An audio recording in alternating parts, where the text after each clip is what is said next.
Nation in Conversation, taking you on a journey through the South African countryside.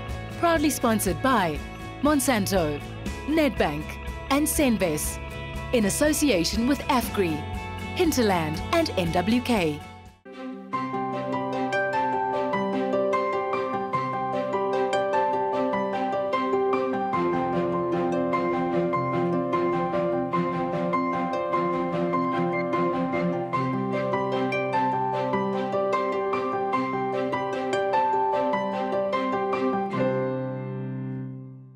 Hello and welcome to Nation in Conversation.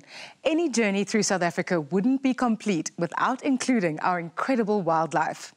The game industry is fast growing and rapidly developing and also offers the most amazing tourism opportunities. This is what we will cover in today's program.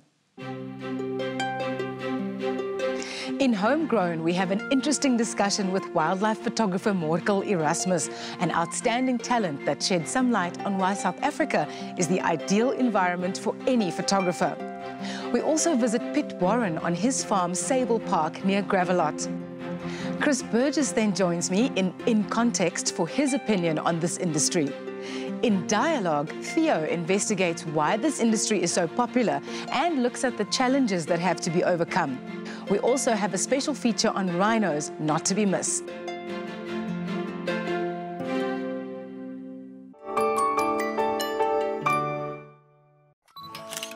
South Africa remains a very popular tourist destination with the most awe-inspiring photographic opportunities.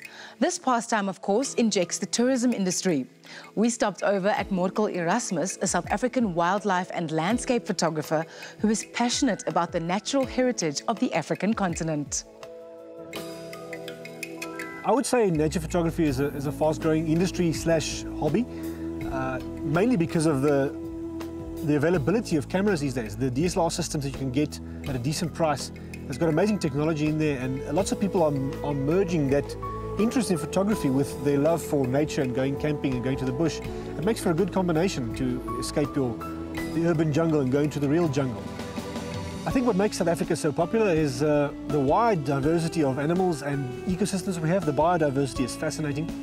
And there's so many national parks and reserves where you can go and ply this craft and spend some time in nature. And I think from a tourism perspective, what makes it interesting is the wide array of options we can provide for tourists. The one being you take a bakkie or SUV, you go and self-drive and camp in the Kalahari or in the Karoo or somewhere.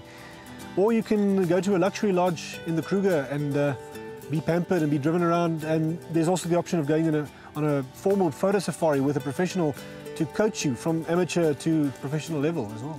I've always loved wildlife and nature. I think it comes from my upbringing, which I was brought up by two teachers who had lots of holidays to take us on, but obviously we didn't have the money to go overseas, so we often went to Kruger and to Drakensberg and these places, and Namibia and the Kalahari. And my love for nature and animals developed there, and then when I picked up my first camera, it just clicked for me. And I love showing people what fascinates me about nature, and that for me a still image showing something that tells a story is very powerful. And the other thing I think that makes it interesting for me is the unpredictability. Anything can and will happen. It's not like when you photograph people you can tell them how to pose and what to do, but with wildlife some days nothing happens, and nothing happens for a few days, and then one day everything happens, and you've got to be ready for that, and that makes it exciting. Advice I would give young and up-and-coming photographers would be to consume as many wildlife photos as you can. Go on social media, go on photo forums, go visit your local photo club and see what people are doing with their craft, what kind of photos they're taking. And that's one way to learn and to improve your own craft. And then also the best way to learn is to be out there, to get out there as often as possible. The more you practice, the luckier you get, right? A la Gary Player. But you can only get the photos if you're there. So take the time, spend time in nature, learn to get to know your gear, get to know how to use it to the best of its abilities, and just enjoy it.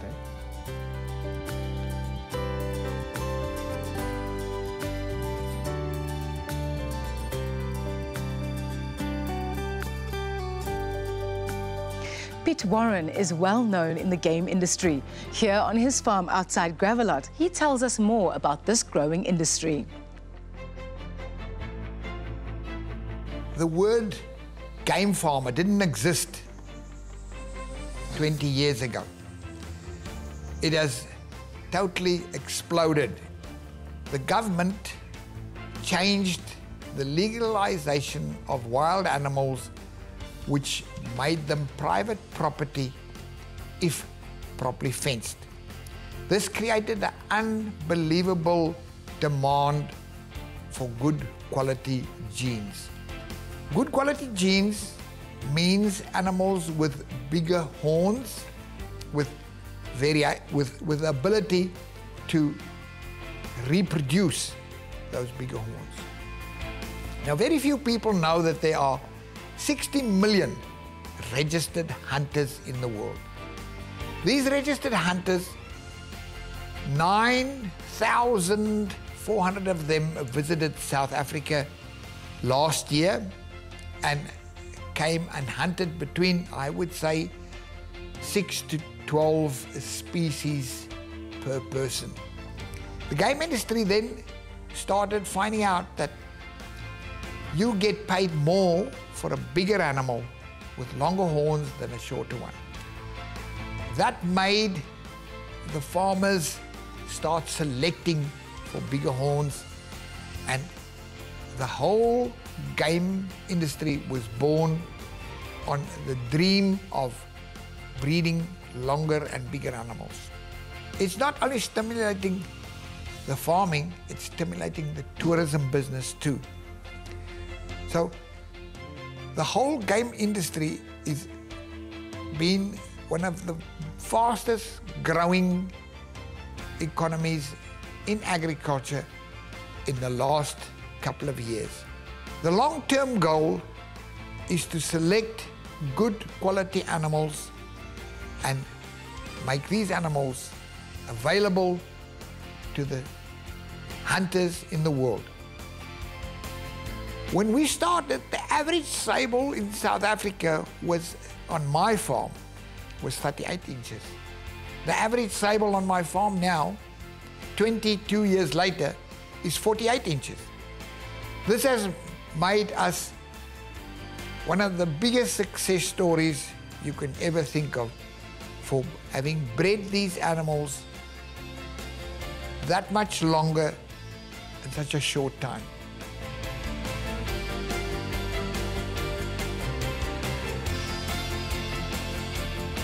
Did you know there are some 10,000 privately owned game farms in South Africa that house 12 million wild animals across 20 million hectares? South Africa is synonymous with its wildlife, and it remains a magnificent experience for locals and foreigners alike. After the break, Burgess joins us for his weekly opinion.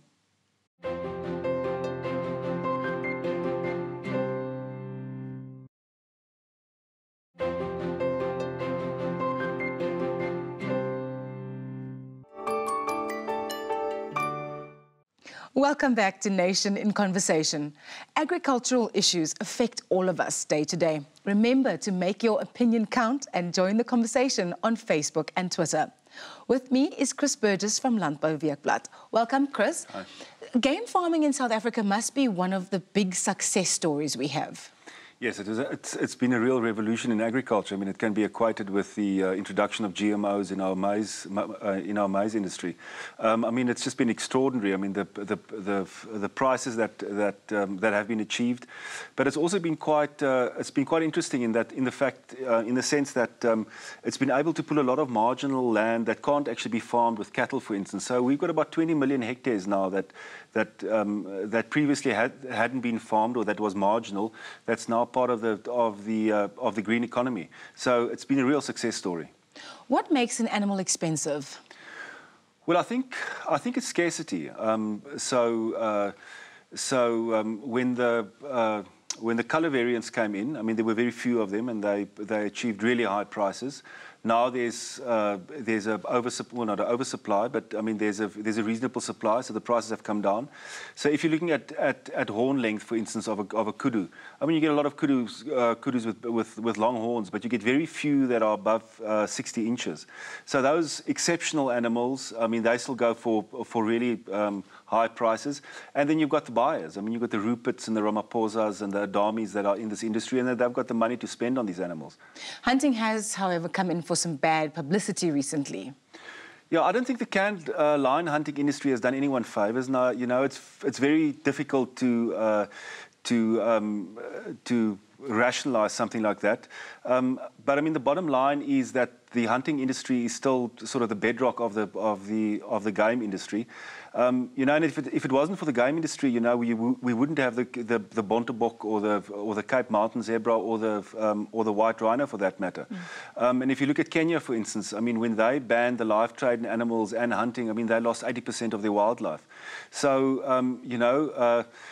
It seems to be sort of contradictory, but hunting is a crucial part of conservation, because if a value gets attached to the animal, there's an incentive to look after it. Yeah.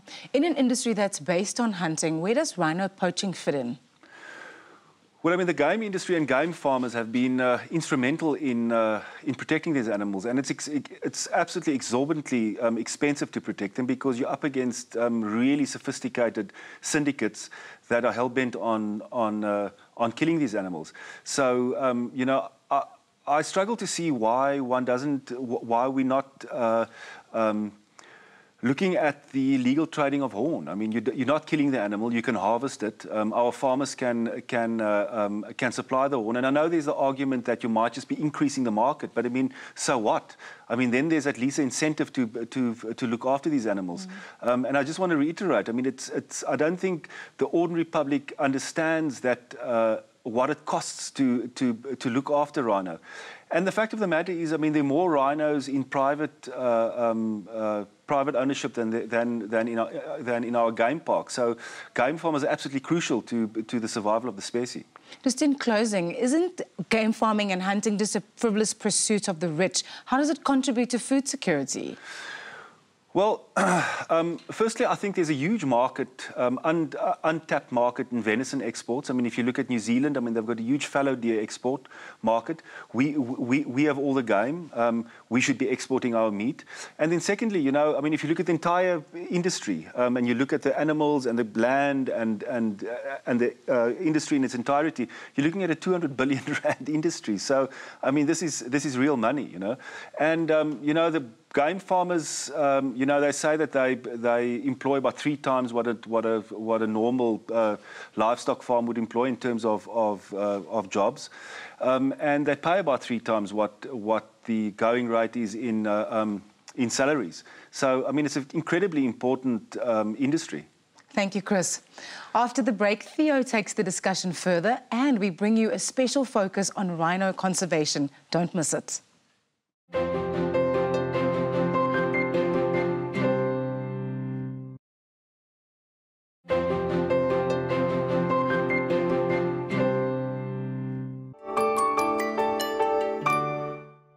Welcome to Nation in Conversation. With me today is game breeder Donny Man to shed some light on the flourishing game industry. Welcome, Donny. Thank you, Theo. Why do South Africa have such a flourishing game industry? Why do we have that? Theo, I think legislation changed in the late 80s that the farmer can be the owner of wildlife in South Africa. Ourselves and Namibia had the opportunity, and if your farm is well fenced, then you're the owner of game. So the difference between this and the rest of the world is there's a value on your stock, when most other countries there's not a value. Yes, and the better you look after your game, the more reward you will get in the end of the day, because you will get more lambs, you will get more calves, and you can sell them. Now, as an industry, we sometimes read about these prices of tens of millions of rand being paid for a prize animal. Does that represent the industry? No, not really. But it's also an important part of industry, because there are guys who's willing to pay a lot of money to get the best genetics in the world. And these buffaloes we read of are the biggest buffalo in the world. So people are willing to pay lot of money for that. But in the end, there's a breeding market and we got the hunting market. And the hunting market prices are much different from that. And that's where the cash come to your operation. Maybe you sell 1 or 2% of your breeding stock to genetic farmers who want to improve their genetics, but 98% will end up in the hunting market. So actually, if you look at the price at the till, the cash register, that is in the end in the hunting industry. Now, how do you take that price and bring it back to the value of the animals on a farm? I think the easiest way to do that is you compare it with what you can do with cattle or what you can do with sheep. And you must do your calculations. And we know that we got different cycles in every industry. So sometimes after a drought, you will pay much more for breeding animals. And in this past few years, the game industry grew exceptional well, and that's the reasons why prices went up. But I think we're back to norm, and the hunting prices will determine. So the farmer must decide, will he do his own hunting operation, or will he sell his livestock to a professional hunter, and he will take it to a big farm, and they will do the hunt there. If I look at it from an investment point of view, it is not different from other investments. What's your advice from that position? I always said that you must diversify your operation and you must look at trends. Look at myself, I'm a game farmer, I'm a maize farmer, I'm a cattle farmer. The past year was drought on my farm in terms of maize. I make a loss on my maize, but the buffalo I sold helped me to get to even the past year. So you must look at the trends, you must diversify, and do not put all your money in any one industry. So it's almost like any other business. The fact that it had a boom time, well, it's a cycle, and don't get caught on the wrong end of that cycle. That's very important, Theo, and you know that better than me. Donny, thank you very much. Our team visited John Hume. He's a South African rhino farmer who owns more rhinos than anybody else in the world. Let's have a look at the amazing work done there.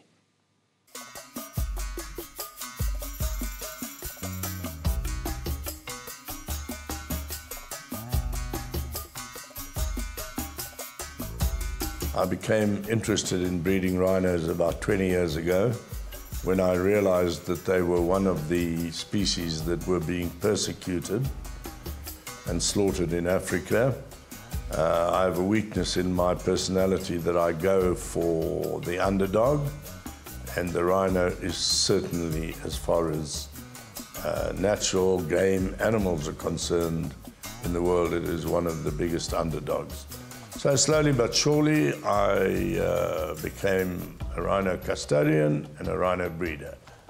From a management point of view, we divided up into camps that are about 430 hectares in extent. 430 hectares, we have about 40 breeding cows, and then the breeding cows all have calves, and some of them have the bigger calves and the little calves. And then we've got some breeding bulls and some young bulls that are waiting to be breeding bulls. So on average, around about 100, just over 100 rhinos in a 430 hectare camp. Then of course we have to have bull camps separate from the breeding camps because we have far too many bulls for what is needed. And this is one of the reasons why you find so few people who want to breed rhinos. I actually breed 54% males and 46% females. The males are absolutely worthless as far as income goes. I need one male to 10 or 12 females. And that is where, unfortunately, it comes in that a rhino is worth more dead than alive. So as soon as you have an unscrupulous person owning a rhino male, he's going to look at it practically, and he's very, very quickly going to come to the conclusion that his male rhino is worth more dead than alive. So unfortunately, the same applies to female rhino. They are worth more dead than alive, which is one of the absolute stupidities which our current program with rhinos has led us to. It makes no commercial sense whatsoever to breed with rhinos. That is the biggest reason why the rhino is a loser, is because the world does not see that it could actually be one of the most profitable animals for people to breed with. It could be. If we were entitled to utilize the horn at what we think is a market value, rhinos would be a more profitable animal to breed than most other animals that we are breeding. One of the best ways to improve our rhino breeding in the future would be to allow our communities to be rhino owners and breeders. The communities have a vast amount of land. They are looking for an income. In general, they are very poor people. But under the current circumstances, there's absolutely no sense in trying to make a community into a rhino breeder or custodian, because you can make no money out of it. He's going to be the first one to poach his own rhino. It's madness. However, let us get to where we can use the horn and we can empower our communities with rhinos. A community with about 40 rhinos will definitely build its clinic, build its school from the 40 rhinos. It will get a much bigger income from its rhinos than it gets from its cattle. With regard to fulfilling the demand, I simply do not understand or accept the argument of people who say we will never fill the demand. The government has about 22 ton of rhino horn in stock. I have 6 ton in stock. There are over 300 other commercial farmers who own rhino. Commercial farmers alone own over 6,000 rhino in this country. So if we used our stockpiles to feed into the market for the next 5 or 6 years, whilst we built up our numbers, unlike currently where we are breaking the numbers of rhinos down, whilst we built up our rhinos, we will be able to supply that market. I also believe very much in the supply and demand theory. The less rhino horn we have coming on the market, the higher the price will go, the more money we'll have to protect the horns. That is the problem with rhino at the moment. They are not worth protecting. Farmers can't afford to protect their own rhino. The vacuna in South America is an ideal example of where you don't have to kill an animal to use its products. But vacunas were down to 5,000 in the world about 40 years ago. They were being shot, poached and shot for their pelts.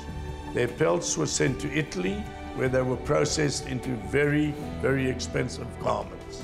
The world saw the common sense there.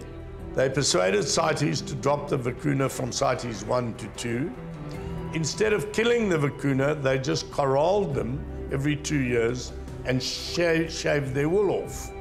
In 40 years, the vacuna has gone from 5,000 to over 400,000. That rescue is waiting for the rhinos.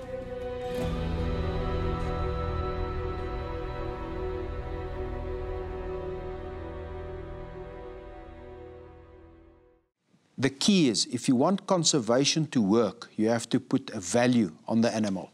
Thank you. Back to Rosie. Thank you, Theo.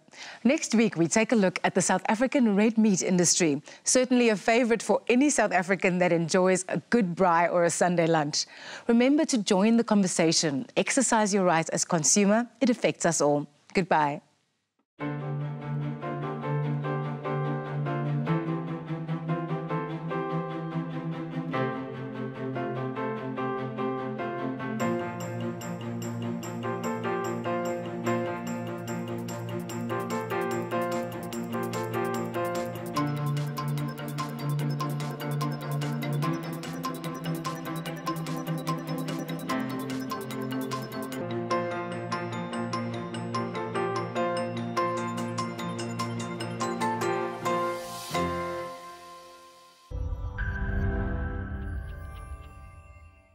Nation in Conversation, taking you on a journey through the South African countryside. Proudly sponsored by Monsanto, Nedbank and Senves, in association with AFGRI, Hinterland and NWK.